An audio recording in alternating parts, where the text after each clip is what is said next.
Vamos a debatir a esta hora de la mañana. Sí, dale.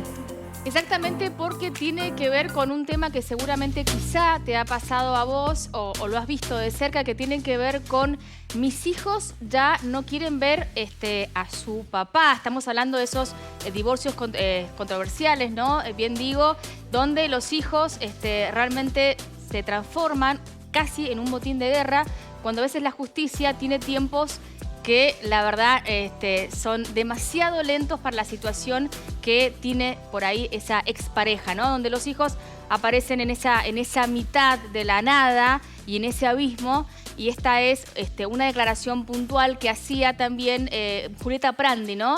Siempre traemos lo popular, lo mediático, para que también te sientas reflejado.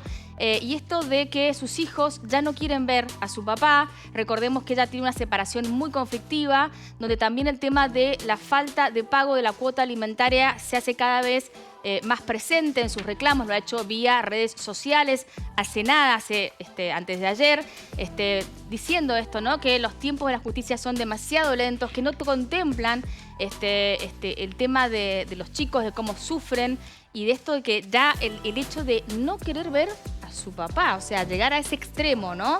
No tomando, en el caso puntualmente de ella, parte por ella, sino sintiendo que realmente no la pasan bien, la pasan muy mal. Hay situaciones muy problemáticas en el caso de Prandi, y seguramente vos que estás del otro lado de la pantalla quizás te ha sucedido o quizás lo has visto. Entonces traemos justamente ahora al tapete el tema de la justicia, de la lentitud para dar respuesta y de cómo se sufre en esa transición con esos pedidos que jamás llegan, viste, a buen puerto o al menos a tiempo para dar una respuesta a algo. Sí, sí. Yo creo que siempre hay que escuchar a los chicos. Es vital, fundamental escuchar a los chicos y respetarlos, porque si ellos desean estar con el papá, es una decisión. Si ellos desean no estar con el papá, es una decisión. Totalmente. Y creo que hay vínculos que no se pueden forzar y que la sanidad mental, más en la niñez, es fundamental. Y sí, comparto de que los tiempos judiciales son muy lentos, lo vemos y lo sabemos a diario de la cantidad de mensajes que nos llegan de procesos que no avanzan, y hay decisiones que tienen que ser tomadas hoy, que por allí mañana es tarde. Un literal de alguna forma de ella de las redes, como para que tengan un poco en cuenta. Dice: mis hijos viven conmigo porque no quieren ver al padre. Así, literal, ¿eh? Es muy fuerte. No hay un régimen de comunicación. Y sostuvo que hasta los propios médicos que pone la justicia refuerzan la idea de que los niños no pretenden volver a mantener contacto con su progenitor. Esto, subémosle al tema de que no está pagando la cuota alimentaria, y hay todo un tema, ¿no?, de violencia de todo tipo en esta situación. Estoy muy a favor cuando los niños toman decisiones. No me parece, no me gusta cuando por allí los niños reciben comentarios de cualquiera de las partes, no importa de qué, la famosa manipulación, la famosa llenada de cabeza. Sí, el famoso ser el botín de guerra. Claro, cuando los niños reciben comentarios tan desafortunados, para con uno, para con el otro, no está bien. Yo creo igual no que, está bien. Que ese niño, por más que reciba ese comentario, para llegar a la decisión de no querer ver a esa madre, ese padre, algo sucede emocionalmente en ese vínculo. Porque le puede decir el otro progenitor: bueno, mirá, a tu padre tal cosa, a tu madre tal cosa. Pero en el vínculo, si el vínculo es amoroso entre padre, madre e hijo, ese niño lo sabe, lo siente y va a querer estar con esa persona. Pero también un niño se está formando y es muy vulnerable. Sí, por la cabeza de un niño, sí, eso sí. Por algo es un niño. Sí, sí, también. O sea, se está formando y entiendo lo que decís. Cuando el niño siente que papá me hace bien, va a querer ir con papá. Pero también si recibes del otro lado, cualquiera fueran las partes, comentarios que no condicen con lo que él siente, bueno, se puede, hay una disyuntiva ahí. No solo comentarios, porque por ahí hay situaciones te diría hasta de abuso, donde el padre o la madre terminan por hasta secuestrar, entre comillas, ante la falta de respuesta de la justicia, estoy diciendo, ¿no? Y donde el niño manifiesta que tal o cual progenitor, no sé, lo violenta o es víctima de abuso. Tiene que ser este escuchado. Y hasta que la justicia se expide, o sea... ella lo ha dicho. ¿Puedo opinar? Sí, ¿Puedo sí, opinar? por supuesto. Yo quiero decir que vivo un caso cercano. Es al revés. Los chicos dicen: no queremos ver a mamá, y viven con su padre. Y es duro, es durísimo. Digo, es muy difícil opinar desde afuera, porque desde adentro se vive una realidad absolutamente distinta. No importa si hay comentarios de una parte o de la otra cuando están con los chicos que dicen: mirá vos, no, los chicos toman la decisión y dicen: no queremos ver más a mamá o no queremos ver más a papá. Hay veces que la deuda de la justicia, porque la justicia imparte justicia. Llega tarde, quizás llega tarde, pero la deuda es en lo psicológico. Cómo aconsejar o cómo orientar a ese niño que está tomando a muy temprana edad, esta es mi opinión, la decisión de no ver a su mamá o de no ver a su papá. Claro, pero sin basarnos en casos particulares, Coquito, lo que yo decía era que hay veces, en términos generales, que a veces está como demostrado que ese chico manifiesta que con ese progenitor, la mamá o el papá, está pasando una situación... Estoy de acuerdo. De abuso, de violencia, ¿no? Estoy hablando de no quiero porque no quiero. Digo, claro. En términos generales hemos visto casos... Estoy absolutamente de acuerdo y tampoco estoy yendo a un caso puntual. Digo que me parece que falta una intermediación fuerte, quizá la hay, quizá es muy liviana, una intermediación psicológica para ayudar a esos chicos que están creciendo sin una de las partes, estando viva esa parte y habiendo tomado una decisión a muy temprana edad.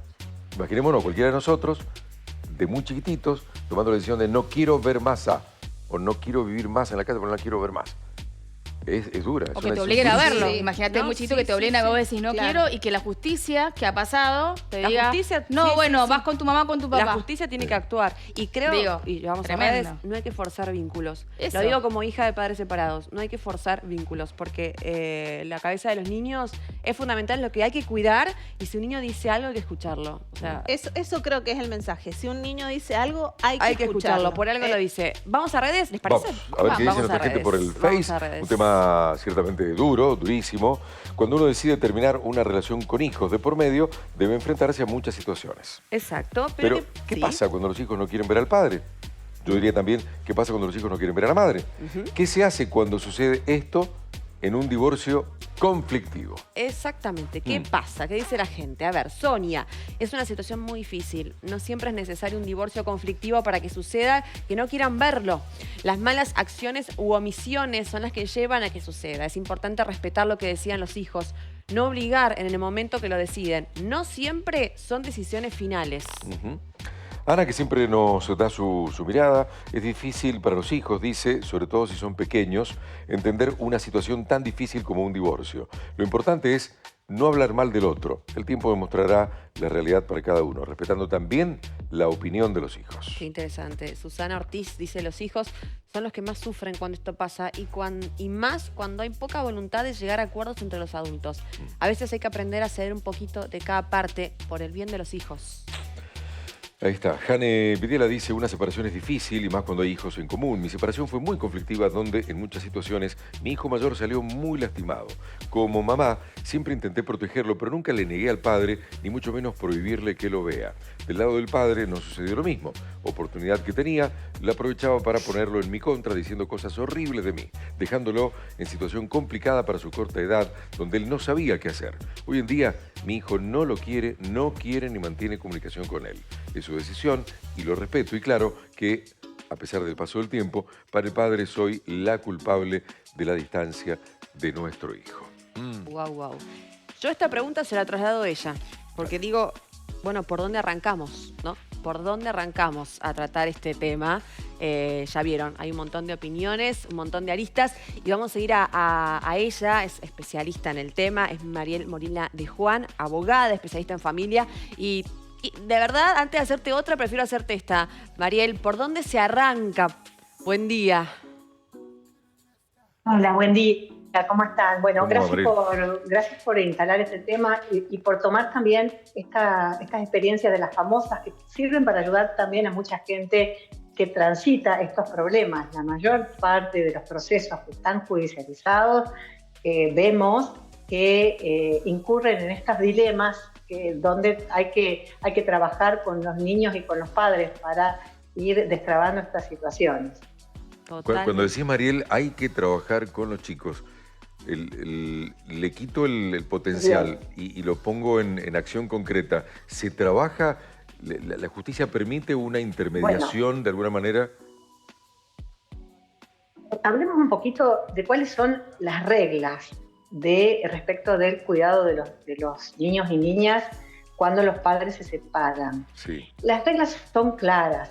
Los niños tienen derecho de tener un trato fluido y frecuente y de ser cuidado por ambos progenitores. Esta es la primera regla, porque en la Argentina, desde el año 2015, que tenemos una nueva ley, está claro que el objetivo es que los niños no se desvinculen de ninguno de los progenitores que lo han venido criando.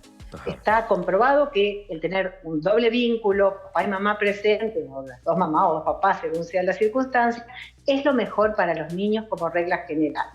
Al punto tal que también dice la ley que si un progenitor tiene a su hijo bajo su cuidado y obstruye el vínculo con el otro, puede inclusive ser sancionado con un cambio de custodia o de guarda, porque está obligado el progenitor que tiene el cuidado de los hijos a asegurar o garantizar el contacto fluido con el otro. O sea que las reglas están claras, sí. Coparentalidad y garantía de comunicación con el otro. Ahora bien, sabemos que cuando los divorcios son conflictivos, las separaciones, también sucede mucho entre gente que no está casada, es frecuente esto que ustedes estaban comentando, que comience a favorecerse un alejamiento del contacto fluido de un progenitor respecto de este hijo o hija.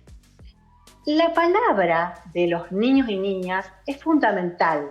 Los chicos tienen que ser escuchados en el proceso y no antes de que el juez dicte sentencia, enseguida, cuando se plantea el problema. La deuda que tenemos como sistema jurídico y judicial son siempre los tiempos, porque a medida que pasa el tiempo y se acentúa un proceso de desvinculación, más difícil es lograr reconstruir ese vínculo. En esta pregunta que vos me hacías si se trabaja o no se trabaja, en la provincia de Mendoza existe por ley un equipo que se llama Equipo de Intervención Social, que tiene la función de trabajar en estos casos difíciles. Y para ello tiene, intervenciones con los niños y niñas, con los papás, y va acompañando, de alguna medida, estos procesos para tratar de restablecer esos vínculos o evitar que el distanciamiento, Mariel, porque ciertamente cuando el distanciamiento se produce, sí. No, quería preguntarte nada más, y perdón la interrupción, si esa intervención es sí. automática o se pide, o la piden las partes o alguna de las partes. No, esa intervención no se llega enseguida. A esa intervención se llega cuando en un proceso judicial los jueces observan que hay una gran dificultad de vinculación donde inciden generalmente mucho las posturas de los adultos, y entonces el juez lo ordena. Forma parte de un gran equipo que se llama Cuerpo Auxiliar Interdisciplinario, que es el que hace las pericias psicológicas, los informes ambientales, y tiene una delegación, digamos, una sección que se llama Equipo de Intervención Social. Está integrado por trabajadores y trabajadoras sociales, psicólogos y psiquiatras. Mariel, lo que pasa es que lo que nos cuentan, sí. Y de hecho lo dijo para poner puntualmente un caso Julieta Prandi, siendo ella famosa, teniendo, mejor dicho, las cámaras a disposición, los programas de televisión, más allá de que la justicia no se mediatiza, esto está claro, pero así mismo decía, no me escuchan. Y yo entiendo y aplaudo el proceso y entiendo que tiene que hacerse, pero en todo ese tiempo hay niños que siguen sufriendo, que siguen teniendo contacto con el progenitor no deseado, digamos. Por ahí, lamentablemente, siguen siendo abusados, violentados. Entonces digo, ¿no es un proceso que a lo mejor debiese desarrollarse por allí más rápido? Porque teniendo en cuenta que son niños y que en el medio hay sufrimiento y hay tal vez cuestiones psicológicas que después no van a poder resolverse a futuro. Sí, estamos de acuerdo con eso, y la gran deuda de la justicia son los tiempos, porque es lo mismo que estabas diciendo vos, el tiempo, tanto en dar una respuesta oportuna para un niño que está sufriendo en un vínculo, como en no dar una respuesta oportuna cuando se produce un proceso de desvinculación donde el niño está hablando por boca del adulto o adulta, que lo está utilizando como instrumento de lucha contra el otro. En ambos casos, tanto cuando está justificado y le forzamos la separación y le forzamos el vínculo, como cuando no está justificado la desvinculación y mantenemos esa desvinculación, digamos, el daño se produce en el niño. Es decir, el que en definitiva está pagando los costos de esta demora en el sistema judicial es el niño. De hecho, Argentina ya ha sido condenada por la Corte Interamericana de Derechos Humanos, que es, digamos, el máximo organismo intérprete de todo el sistema de derechos humanos que tenemos en la región, por estas demoras en los procesos donde hay niños y donde hay vínculos que se fragmentan o vínculos que se fuerzan. Mariel, te hago una consulta justo a cuento de lo que estás... ¿Me escuchás? Sí. A cuento de lo que estás justamente diciendo. En casos de abuso físico o psicológico puntual de ese chico que no quiere ir o con la mamá, que supuestamente es la abusadora, o con el papá, que es el abusador, ¿la justicia no tiene en cuenta esto para que el tiempo sea mucho más veloz y benévolo para con ese chico que está siendo, o chica que está siendo abusada? ¿Esto no acelera, aunque sea este punto de abuso, algo? ¿O también hay que esperar, como decís vos, los tiempos de la justicia? Siendo famosa, no te escuchan. Haces? Imagínate una mamá / papá que va a golpear una puerta, no sé, a una comisaría, a un juzgado. O que el chico te dice, yo no quiero ir con mi papá porque me violenta, o mi mamá me violenta o me abusa. En ese caso, ¿no se acelera en algo teniendo en cuenta que el chico está sufriendo un daño que es irreparable?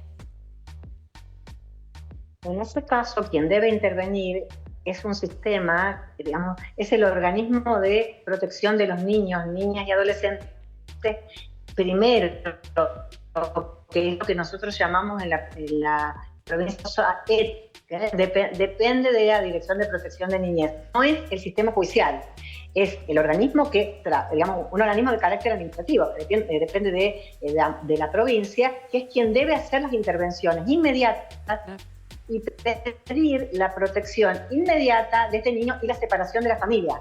Esta vía no es la judicial, es sin perjuicio de que uno puede estar siempre abierta a la posibilidad de ir a hacer una denuncia penal antes de las circunstancias que puedan quedar o los indicios que pueden existir, pero en estos casos el camino no es ir a golpearle la puerta a un jueza, sino recurrir a este organismo. Este organismo tiene las herramientas para inmediatamente disponer la separación del niño de esta familia o disponer el cese de la comunicación.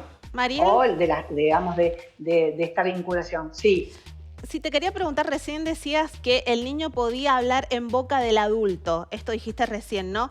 ¿Cómo es específicamente el trabajo que se hace para determinar justamente de dónde proviene el pensamiento del niño? O si obviamente lo elaboró él solo por lo que vio. No sé si se entiende la pregunta. Sí, comprendo. Esta información nosotros los abogados, por eso necesitamos tanto de la interdisciplina. La proporcionan los abordajes psicológicos, los diagnósticos socioambientales, o sea, este organismo que yo mencionaba recién, el cuerpo auxiliar interdisciplinario. Eso se hace a través de pericias que pueden a veces incluir, digamos, distintas técnicas, e inclusive también existe obligación de que los jueces y juezas, los asesores y asesoras de niños, los escuchen a los niños. Lo que sucede es que la escucha del niño, que es fundamental, no quiere decir que el juez o jueza vaya a acatar lo que el niño piensa inmediatamente a partir de su discurso, porque a veces la palabra del niño puede, digamos, no puede ser lo que responda a su mejor interés. Entonces es necesario, porque también esto puede generar mayor conflicto en los niños si se los coloca como decisores y se pone sobre ellos toda la responsabilidad que puede implicar una comunicación o no con su progenitor. Entonces es necesario este abordaje interdisciplinario, y es el sistema, digamos, este cuerpo, este organismo interdisciplinario el que le aporta los elementos al juez o a la jueza y al abogado o abogada para orientar entonces la estrategia para trabajar con ellos. También existe la figura de los abogados del niño, que en algunos casos muy complejos los jueces pueden pedir que se haga parte un abogado propio para ese niño, que represente los intereses y la palabra del niño en ese proceso. Este es otro camino. O sea, más allá del que tiene más allá del que tiene la mamá y el papá, que haya uno específicamente del niño. Uno específicamente del niño, esto es permitido y a veces se usa y tiene buenos resultados porque esto evita este conflicto de lealtades.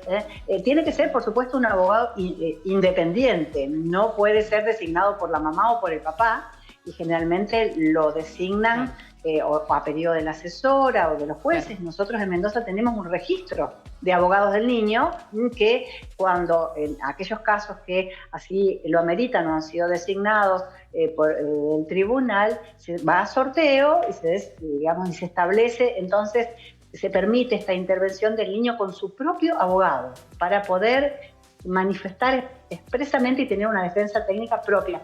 Esto se hace en algunos casos donde hay negativa expresa de los niños a vincularse con alguno de los progenitores y puede surgir, entonces, para deslindar este conflicto de intereses que pueda existir con los abogados del papá o de la mamá. Perfecto, clarísimo.